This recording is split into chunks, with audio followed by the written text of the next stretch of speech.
Welcome to the Dean Blechman Show, live from Long Island. Free-flowing talk with a charismatic, down-to-earth host. Join Dean as he interviews and chats freely with his guests, ranging from superstar athletes to politicians, industry titans, and everyday folk with fascinating life stories. Dean educates, entertains, and most of all, touches people's lives. You're listening to the Dean Blechman Show, live from Long Island. Hello, everyone, and welcome to the Dean Blechman Show. We've got an exciting show today. It's a show interview for our new show, The Doghouse. And our guest from far away is radio show host Mike Filip from Americanuck Radio, coming all the way from Alberta, Canada. Going across the Atlantic Ocean is my co-host, the fabulous Rea Bow. Rea, how are you today? I'm very good, thank you. Thanks to Mike for joining us, just to keep you guys in the loop.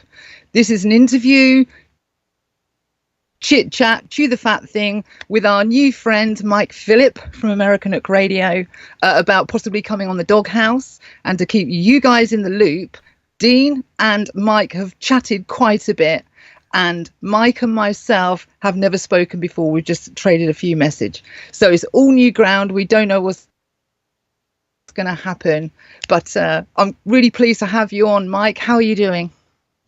Well, thanks a lot, Rea. I am doing great. If I was doing anything any better, I would have to be doing something illegal, I can only assume, but glad we don't have to go there. Everything's beautiful, and Rea, you look lovely, might I say. Dean, you are almost as beautiful as Rea, but just not quite. Hey, Mike, I want to correct you on that. I specifically... I've done 70 podcasts. I've had guests on. I've done an incredible amount of shows with Rea, without Rea. And you're the first guest. I called my barber last night. He came in at 7 in the morning to give me this haircut today with whatever hair I have left. Well, I'm glad to be here for the world premiere of your haircut. You've got a great barber. Whatever you're paying him, it's not enough. Okay, well, he works just like a lawyer. I mean, if you pull up 2 minutes late, he's in the window looking at his clock. I like him already.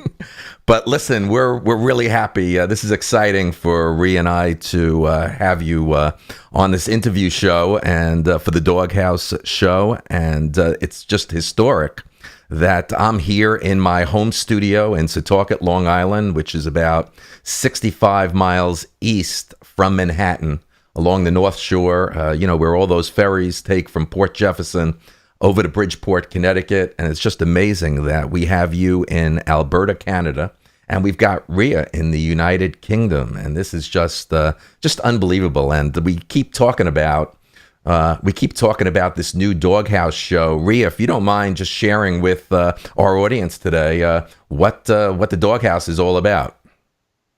Hey, no problem. It's a formatted show that works on three main principles. We meet up on the show, chew the fat about what's going on quickly in our lives, what's significant, what's not, that kind of thing. And then we answer a reader's letter in a sarcastic kind of way. We want it a bit edgy, but not too edgy. We don't want to offend anybody, but not your regular advice.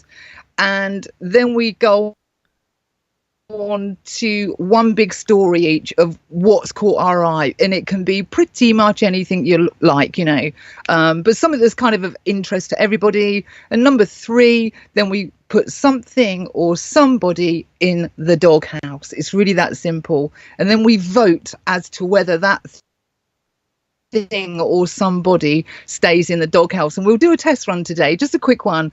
But first, I've got some questions for Mike, just so the audience can get a feel for who Mike is, where he comes from, what he's about. I've heard through the grapevine he's kind of got the New World after him, New World Order after him, much like myself, and he's got his number kind of thing. But I've got a couple of questions for Mike when you're ready, Dean.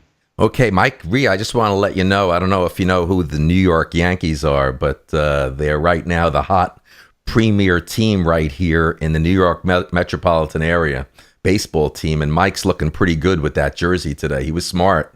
he was smart coming on with that. The Mets aren't having a great year and need to rebuild again, retool. But the Yankees right now are lighting up this town. You're looking good, Mike. Yeah, thanks. I knew I would be coming on your show, and you're in Long Island, so I wanted to make a connection with all of your friends and fans in the New York area. And I know it's going to piss off the Costanzas of the world, but when it comes down to Mets or Yanks, I'm firmly in the Yanks camp. Okay. Well, listen, we're gonna send it back over to Rea. Rea, go ahead. Okay, no problem. So we've got a first one for you, Mike. Could you just give ourselves and our listeners a quick potted history of who Mike Filip is from the sort of ground up, from a teenager forward sort of thing? Just a quick one across the top so people get it for you, please, Mike. Yeah, absolutely. So, as they've said, my name is Mike Filip. I am the host of the syndicated radio show Americanuck Radio on the Genesis Communications Network. You want to know about me as a teenager? I was out of control, crazy person, as a lot of teenagers are. No big surprises there. I did a lot of insane things and put my parents through hell. But we all get along great now, and I grew up, obviously. Back in 1985, I attended broadcast school with my dad, and he was going into a career in radio, which he had started in the United States Army. He was stationed at Fort Campbell, Kentucky. When he went to broadcast school, I went with the owner of the place, whose name was Mel Stevens. And Mel Stevens was kind of like one of these J. Jonah Jameson types, just rough and gruff and cigars and the whole bit. And get me Parker, you know what I mean? That was Mel Stevens. Anyhow, he died just a little while back, but so I grew up in radio stations. I would go with my dad, and on request nights, we would get calls of people wanting to hear songs and dedicate it to somebody else. I would take those calls, write it down, run to the record library, grab the song, cue it up, and my dad would take over. This one goes out to Bill from Hillary, Don't Come Around Here No More by Tom Petty and the Heartbreakers. Things like that. So I grew up in radio stations, and I had a passion for talk radio. And at the same time, I was a news junkie. I was a kind of a weird kid. Back in the 4th grade, I would sit up till 4 o'clock in the morning reading encyclopedias. I just wanted to know more about the world, the history of it, how it works. And so, after those years of hanging out with my dad at radio stations, I went to broadcast school at the same one myself in 1995, and I was a newsman at a station called Big West. It was a country station here in Alberta, and there was not a lot of money going into broadcasting at that time, and starting out, there still isn't for people who are just getting into it. So here in Alberta, the oil patch is a big moneymaker for a lot of people. When I was a kid, you could get out of high school and jump on a drilling rig and, within no time be making $10,000 a month at 18 years old. So all my friends were driving brand new, jacked up pickup trucks, and I was eating dog food as a newsman at a little country radio station. So I did what everybody else did, and I went in the oil patch. I was a roughneck. I was a motorman. I worked on drilling, service, water trucks, pump jack repair, oil and gas wells, all aspects of the oil patch. And I kind of look back with fondness on those days. It was hard work, but there was a lot of fun, too, working the floor as a roughneck. I kind of treated it like I was playing hockey, and we had a good time with it. After I got out of the oil patch, I started a company with my brother where we would restore and refurbish metal on oil field equipment and big trucks. I did that for many years. It was very good to me. I passed that business over to my son. He's running that today. I actually went and gave him a hand with a job yesterday, right after I talked to you, Dean. And then I reached a point where I had this beautiful little wife, and she had some massive health problems, and I had massive health problems at the same time. I was a drummer and I was a lead singer in a rock band. We were playing bars, corporate events, parties, and I was basically on the road and partying or working all the time. And I was wearing down. My health was terrible, and my wife's health was terrible. So I started digging around on the internet and looking for a way to fix my wife. I took her to doctors and rheumatologists and pain specialists all over, anywhere we could go, trying to find answers because, here in Canada, we got this free healthcare system, right? Dean, if anybody tells you something's free, you automatically know, right? Yeah, nothing's free. And so, they were giving us ridiculous suggestions, like they wanted to put her on antidepressants. Boy, you're in a lot of pain. You're probably depressed. And we looked at each other and I thought, antidepressants for chronic pain is kind of like putting a piece of black tape over the check engine light. The problem is still there, even though it's covered up. So I started digging around online and I found a man named Dr. Peter Glidden. He had a radio show on Genesis Communications called Fire Your MD Now. And I started listening to this man, and the things he was saying sounded too good to be true. But they made a lot of sense. So we started following his advice and doing the things that he was talking about. And long story short, I got rid of asthma, allergies. I had the onset of Parkinson's disease going on. My wife, we rebuilt every joint in her body in about 6 months. So I was really impressed with this Dr. Peter Glidden cat. So we had him come up here from Chicago to speak publicly on overcoming disease and chronic pain conditions without drugs and surgery. And Dr. Glidden and I hit it off right away. We became friends. And one day I was being a big mouth, and go figure, right? And I said to Dr. Glidden, I could do your job. I could do what you do, no problem. And he says, how do you figure? And I said, well, I went to broadcast school, and I told him about some of my experience. And he said, well, maybe you're the guy I'm looking for. He wanted somebody to host his show when he was on the road lecturing. So, boom, now I'm co-hosting the Fire Your MD Now radio show on the Genesis Communications Network. I did that for about 3 years. And the network got fan mail, people wanting to hear more Mike Filip. So they decided to give me my own show. I decided to call it Americanuck Radio because my dad is from Chicago. My mother is from Alberta. And my thinking is more American than most Canadians. I'm a firm believer in Constitution, Bill of Rights, the ideas that the Founding Fathers put forth, and I really love those documents. And so there I am, Americanuck Radio. And we are news and information from both sides of the 49th parallel. And we're on right after former presidential advisor Roger Stone every Saturday from 2 to 4 Central. And we're talking about going daily now with the network. So that's I said a lot there, but after all that, Mike, you sound like you're a young kid from Brooklyn, New York. No kidding. Well, it's probably the Yanks jersey taking over, right? That's right. Mike, listen, with the evolution of broadcasting and with the advent of the internet, with citizens, with journalism and podcasting, anything you want to share related to that?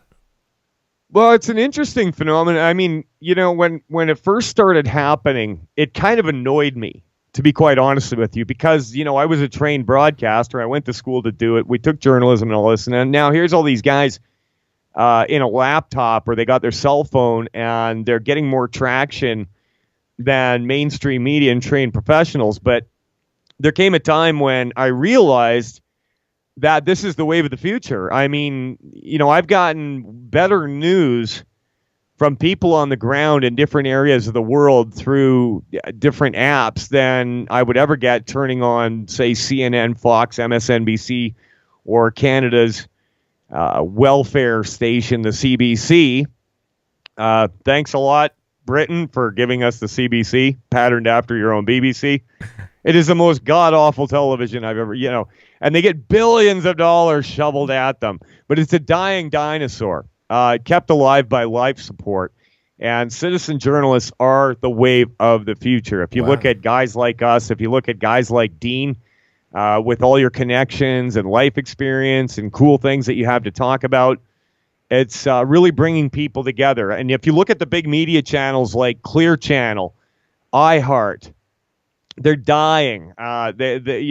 Sirius Satellite, XM, they can't get subscribers. People are turning away from them.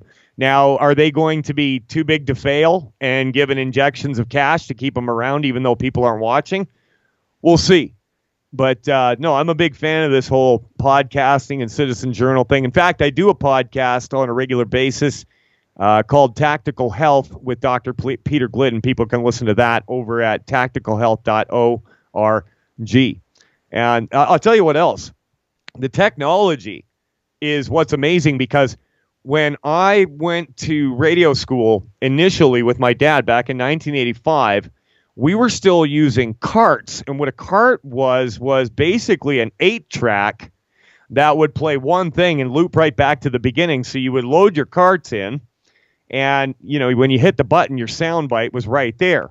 And we had to record and splice them all. Well, now, what you could do back then with a room full of huge computers and processors, you can now do on a laptop. So it's pretty amazing. Mike, that's fascinating. And before I send it back over to Rea, you keep talking about, going to broadcast school. I never had that luxury, and it was no different than when I had to start in 79 to self-teach myself sales for my family company, Twin Lab.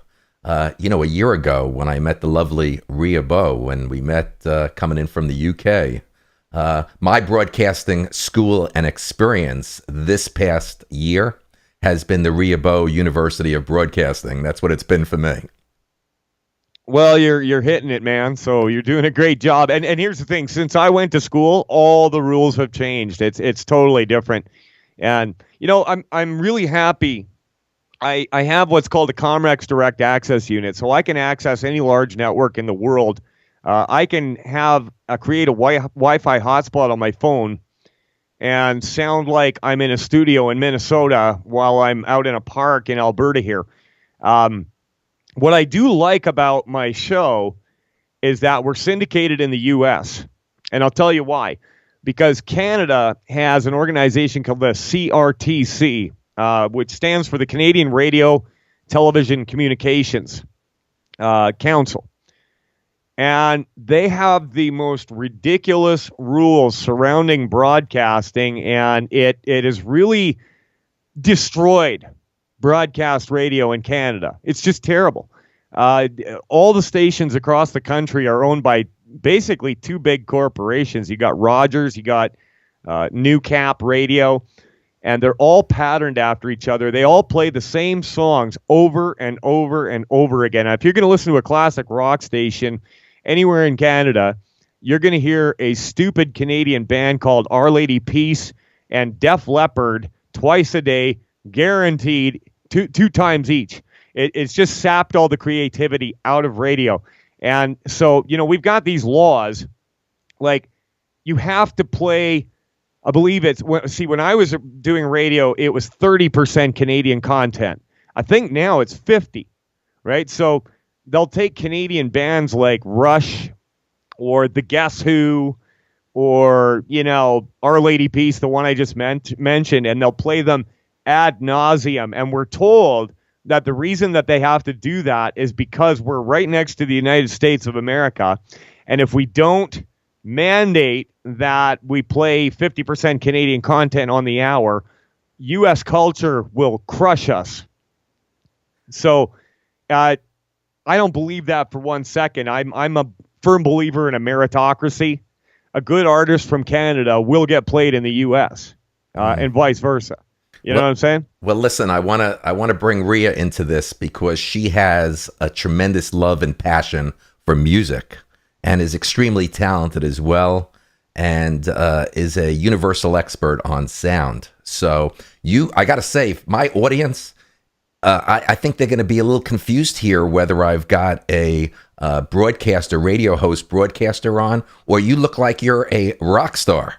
You really do. And I've got to ask you, Mike, and I want to bring Rea into this as well. The public fascination with musicians. Any comment on that? Well, it's funny. This hat, I mentioned that I used to play in nightclubs and bars, and I was a drummer and I was the lead singer at the same time, which in and of itself, drives women nuts. But when I threw the hat on, my worshipability went up tenfold, and I didn't understand it, but I just knew that the formula worked. I am not a cowboy. I am what they call all hat, no cattle. It's a gimmick, okay? I just like the hat. My wife does too. On that note, I could already hear my wife, Sharon, listening to this broadcast right now. And she's usually saying to me, I talk too much.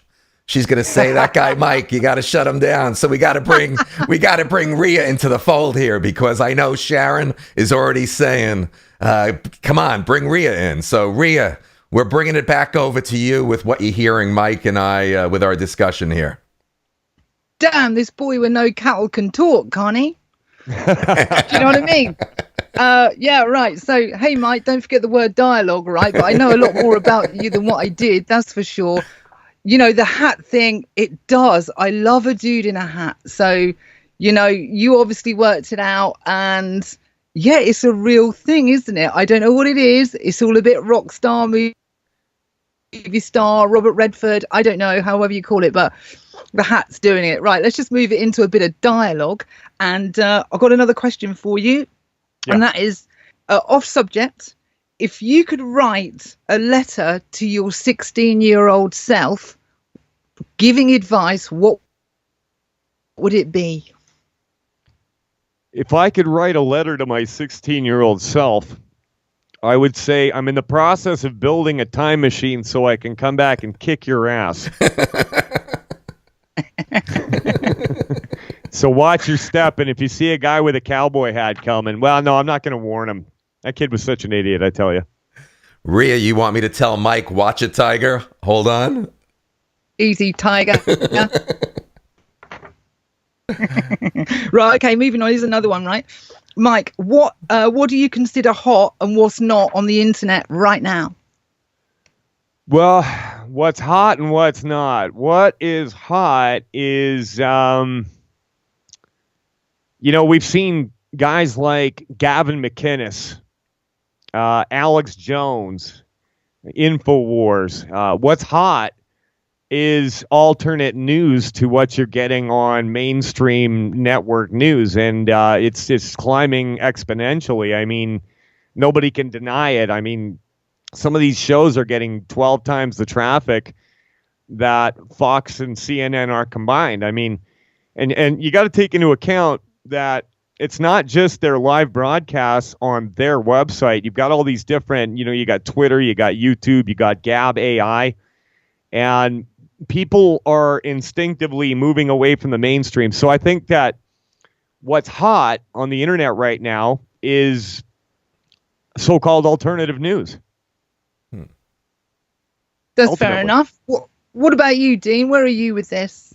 It's amazing. Just I'm all for it. I mean, I'm tired of I'm really tired of listening to the mainstream news. This has been so exciting for me, Rea, the past year, because there's so many other alternative outlets to listen to and be a part of. And I look at not only what you've helped me with here with the shows and getting this whole studio set up, that it's given an opportunity for us not just to be a social media influencer, or it's really given really an opportunity to kind of be a media mogul and expose people to the world, like we're even doing here together with Mike.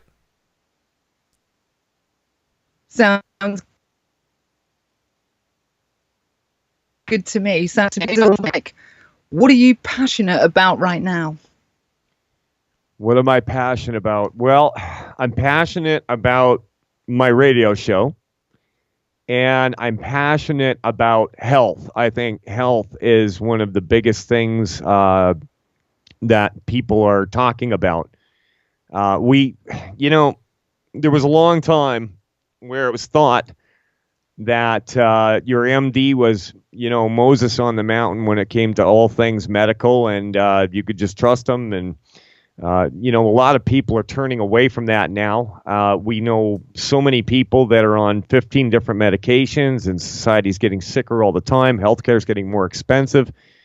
And so I spend a lot of time, I mentioned I was working with Dr. Peter Glidden, and I really jumped into that world, and I have made so many friends all over the United States and Canada, people of all race and religion, gender, creed, whatever. I've helped so many people using Dr. Glidden's methods get over diabetes, atrial fibrillation, bone and joint pain, so many things that it's just insane. So, if you can help somebody live a more comfortable life, get over something that by conventional medical wisdom they're not supposed to, you've made a friend for life. And so that's number one. And obviously spending time with my family. I have a very tight family. And the older I get, the more I spend time with them. I mentioned I was in bands, and I had, 500,000 people that wanted to hang around with me and invite me to all the best parties. But I realized that I had very few friends, and now I keep my circle confined to as many people as I can count on one hand, and I like it that way. So there's a few things that I'm passionate about: health, family, and broadcast radio, and hooking up with cool New Yorkers and hot limey chicks.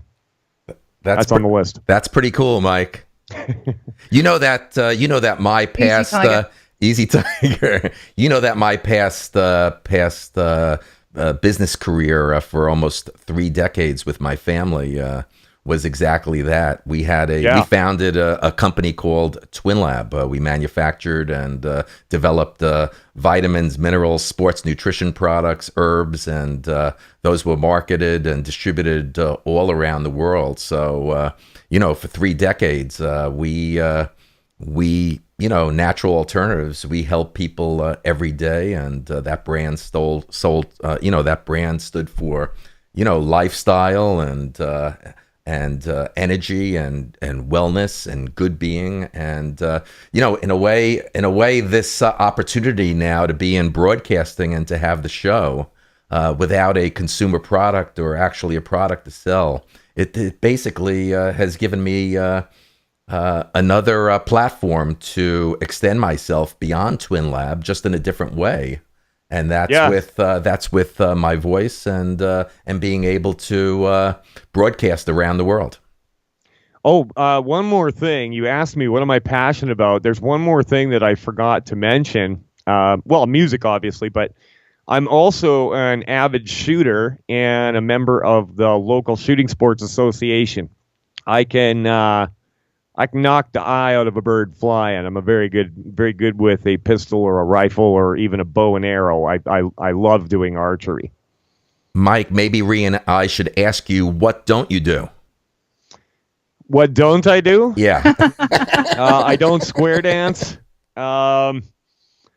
I don't. That's a big topic. What I don't do. I don't. I'm not a nuclear physicist. I don't wear women's clothing. Okay, well, listen, the next thing that I want to ask you will bring Rea into it, because obviously, how often, how many people do you know in broadcasting that get to have a co-host beautiful over there in the UK, and I'm right here in my Setauket, Long Island studios. So, do you know anybody that's in that has that opportunity? Well, not quite as unique as yours, but I mean, my own show, Americanuck Radio, my producer is actually in Oregon. the network is based in Minneapolis, and I have a co-host that's in Ottawa on the other side of Canada. So that's the beautiful thing about broadcasting now with the internet. I mean, we can do stuff like this. And I'll tell you what else. I don't believe in coincidence. I believe that you ran into Rea for a reason, and I think you guys are going to have a great run. And whether I'm part of it or not, I look forward to seeing what you guys do in the near future, because you guys are really clicking. It's great. Hey, listen, she's in the UK, and it's like she's with me. She's with me here every day in Long Island. That's the way it feels. Yeah, and you know what? I deal with so many people online and over the phone. I mean, the producer of my show, I've never spoken to him face to face. My co-host, I've never spoken to him face to face. Most of the people that I deal with now are online. My dad lives in Tennessee, and I'm able to talk to him every single day because of the miracle of Skype, So it's a beautiful thing. It's a double-edged sword, though, because, I mean, there's a lot of crap out there, too. You can go on YouTube and find, people opening boxes, right? These videos are getting big hits, people opening packages, or, some stupid woman taking a bath in a tub full of Fruit Loops. I mean, there's all kinds of dumb stuff out there. So, I mean, it's a double-edged sword. You remember when the internet came along and they were calling it the information superhighway, right? This is going to change everything. It's going to save the forest. We'll have access to the sum of all human knowledge.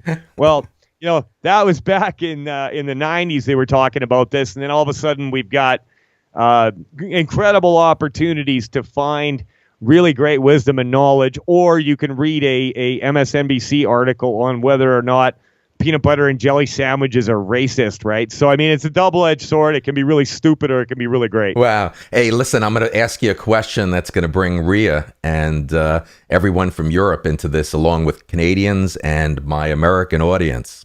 And my question to you is perceptions of Canadians, Brits, and Americans throughout the world versus reality of Canada's relation with the Brit Crown versus the United States. Yeah, that's a really great topic. I mean, well, first of all, people are people, but coming at it from Western Canada here, you've got to understand, when people think of Canadians, they think that, we're a bunch of toque-wearing, maple syrup drinking, hockey playing, tobogganing hosers that say things like, no do to boo today. And we're generally nice people, just don't piss them off in a hockey rink. And that is kind of true, I guess. I mean, most of our population is over in Eastern Canada, but I'll tell you something. Western Canada and Eastern Canada could not be more different, especially here in Alberta. We're kind of the Texas of Canada, okay? And maybe 2 people in the whole province speak French, okay? So we don't have a big French population here. And if you take a province like Quebec, right above you guys, then they're kind of a distinct society within Canada. So Canada is such a huge landmass, and it's so diverse. I mean, we've got almost 90% of our population lives within 300 miles of the U.S. border. There's vast swaths of uninhabitable land. Couple that with the fact that there's less people in Canada than there is in the whole state of California. To say what is a Canadian, you can't, because there's too many of us. We're too many of us that are so diverse in our thinking. In fact, there's a lot of people here in Alberta that want to jam off and separate from Canada and form either the 51st state or an independent republic. And we've got good reasons for that. Now, let's pose the same question on what is an American like? Well, take a New Yorker versus somebody from just outside Des Moines, Iowa. You're going to have 2 different people, right? So, and same thing with Britons, right? I mean, Rhea's hot. I just got to say, you look great, baby. But there's a perception that a lot of people, like it's an Austin Powers movie, like you're kind of ridiculous and you got a weird accent, you know what I mean? I don't know.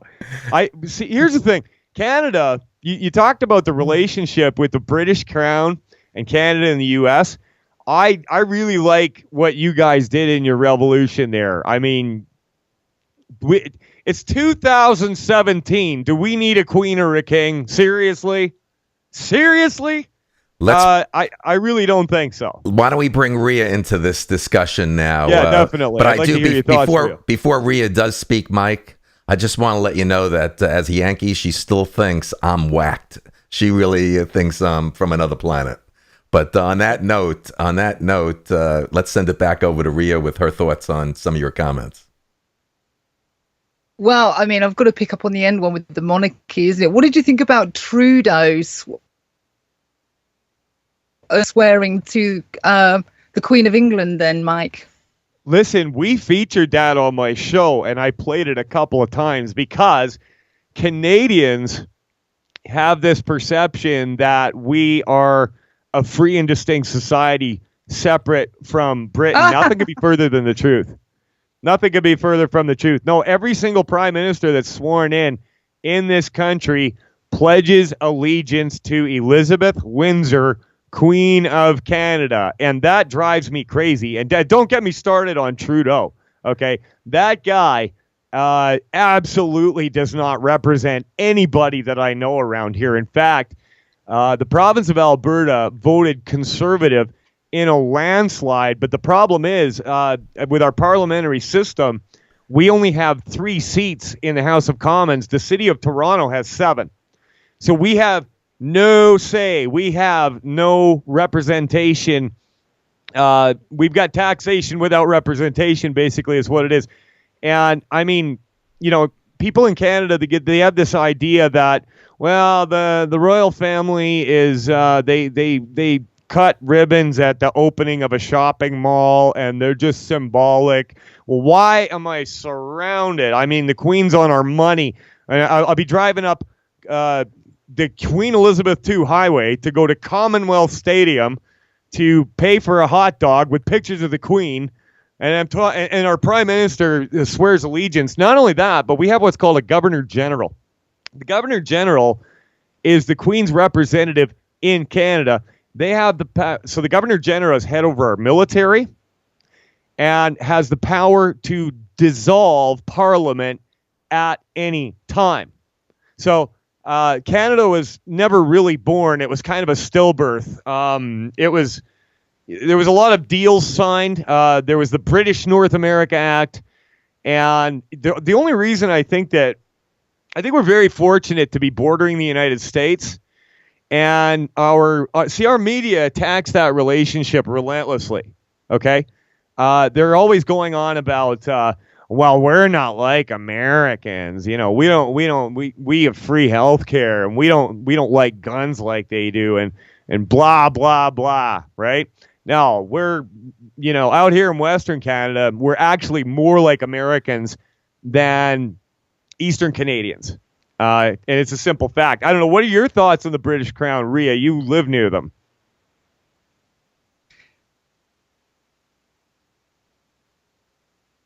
No, sweetie, but we're starting out of time. Is what we need to do now is we need now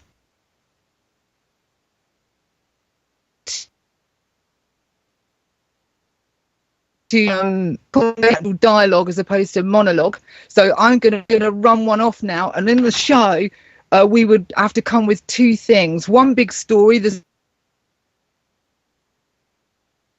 scene, same for me, and then we go for something or somebody in the doghouse. Keep it short, pass it round as a test. Otherwise, we'll be finishing the show going, the dude talks too much to come on the doghouse. So that's being clear. Are we on the same page, guys? Rea, you went a little bit in and out there with the internet. You're going to have to mention that again. Okay, so we're going to run round a situation where we go for dialogue and we keep it short, bounce it around the room as a doghouse test. Now we've heard a bit about Mike and what Mike's about. So we'd have to bring one story. So we need to quickly think up a story. And then we need to bring one thing or somebody to go in the doghouse. Keep it really short and we pass it around the room. Are we okay with that, guys? Okay, Mike.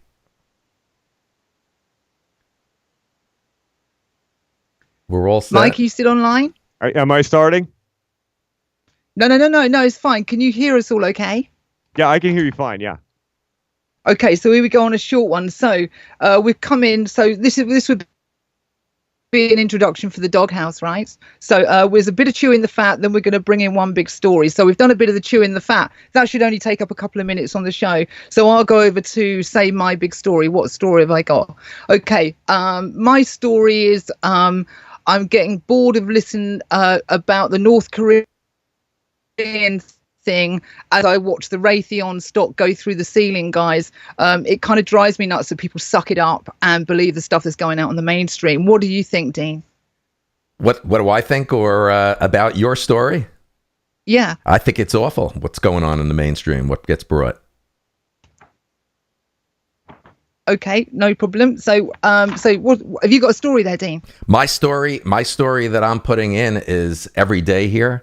This hurricane season is getting worse and worse, and I'm putting my story is this is an awful hurricane season. We've got Harvey, and that we just got past here, and now there's another one coming up out in the Atlantic, and very concerned. I'm putting hurricanes, Mike, in the doghouse.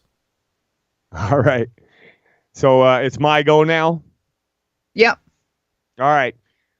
Who I nominate for the Doghouse or Igloo would be Chrystia Freeland, the Trade Minister of Canada. She's walking into the NAFTA talks, talking about how we need to make sure that transgenders have their rights taken care of in an international trade agreement with a guy like Donald Trump.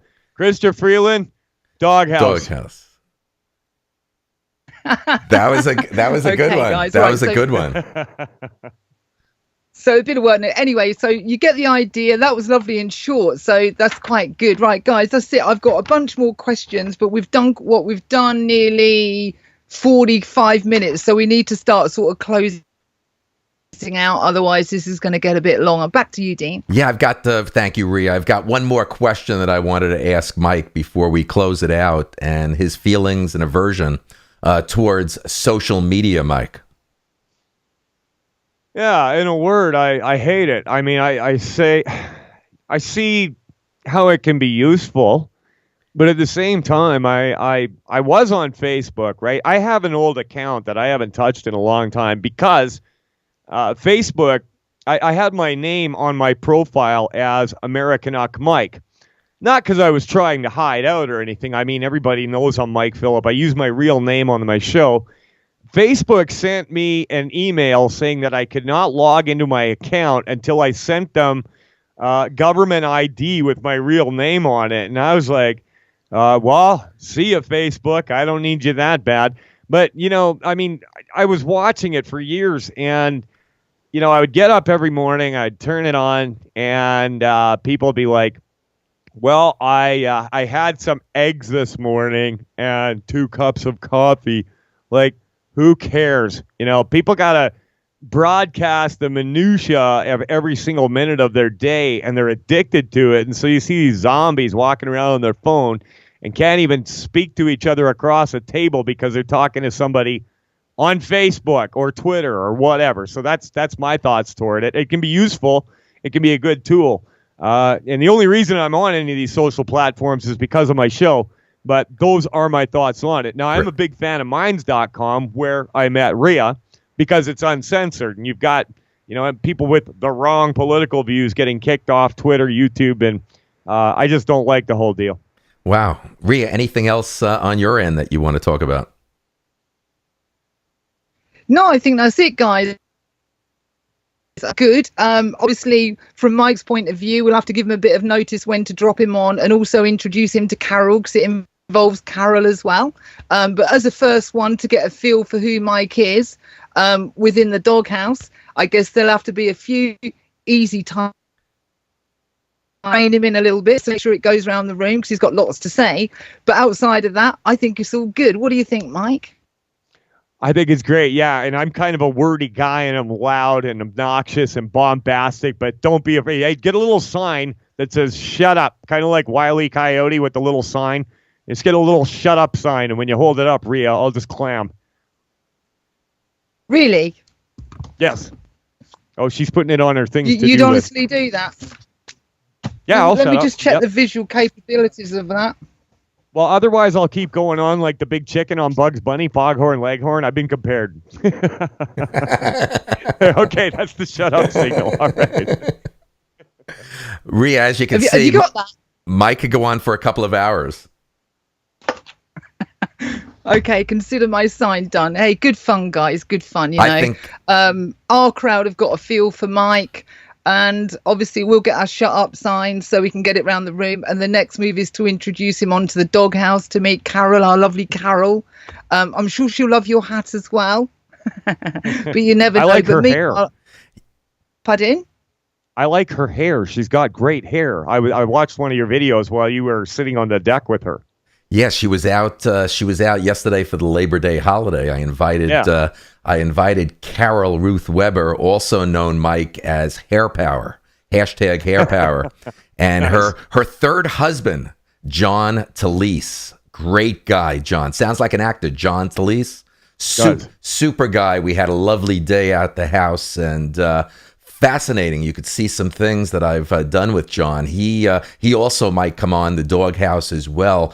Fascinating stories. Carol's husband, John, is a sanitation worker. He's a garbage man. And it's just fascinating to hear all kinds of stories that you go through and what you can find in the garbage from people. Can you imagine what New York City would look like without garbage men? They're the unsung heroes of civilization. You bet. You bet. So on that note, I want to thank you, Mike. It's been been a great day with this interview of you for the new show, The Doghouse. I think you're a really cool guy. Look good with the hat and the sunglasses. You definitely got the New York crowd going. You did the right thing. You're a smart guy wearing that New York Yankee jersey, okay? Have you been to New York lately? No, I was through New York City. I spent a little bit of time in Binghamton, and I honestly don't like cities. You can have them. I'm a small town guy. You know, I like visiting them, but there's no way I could live in New York. I'd go nuts. Well, I'm telling you, next time you come to New York, I want you to have that look with that cowboy hat, those sunglasses, and the jersey on, and I'm going to put you on Fifth Avenue, and we're going to do some Dean on the streets and do some really cool shots with you. You look really cool today. That sounds like mega hella fun. I'd be totally into that. So yeah, I'll be sure to pack the hat and the glasses next time I come to New York City. And I'm all about keeping it real and full transparency. So my beautiful co-host, Rea Bow, okay, I'm so far the report card with you is pretty high, Mike. Well, I'm just being myself, so I'll take that as a compliment. Okay, you're a really cool guy. So on that note, I want to say also thank you to the fabulous Rea Bow for my co-host, and who's done, just everything remarkable here in my home studio with what we see here today, and the great audio and video that we have. And it's great that she met you through Minds.com, and I see us doing some great things together, and I wish you not only the best of health, but much success in the future, and a great start for being your new friend. Thanks for having me on. I'm looking forward to doing more with you two in the future. You're terrific people. Thank you very much. Rea, thank you so much. You know I love and adore you, so thank you so much coming over from the United Kingdom, Rea. Hey, no problem at all, guys. Remember, love and peace always. Don't. And I just want to say and thank you for coming on, Mike. And to all our audience and followers, thank you so much for being with us here today. As you know, my featured guest is broadcaster Mike Filip from Americanuck Radio in Alberta, Canada. Great guy. And I just want to say have a great day. And from all of us at the Dean Blechman Show and our exciting new show that's coming, The Doghouse, we'll see you soon. Bye-bye now. You've been listening to The Dean Blechman Show, live from Long Island, New York. From all of us here, we'd like to thank you for tuning in. We look forward to hearing your comments via Facebook, Twitter, Skype, and email. And don't forget, you can visit the webpage anytime for the up-and-coming guest list. From all of us here, have a good evening.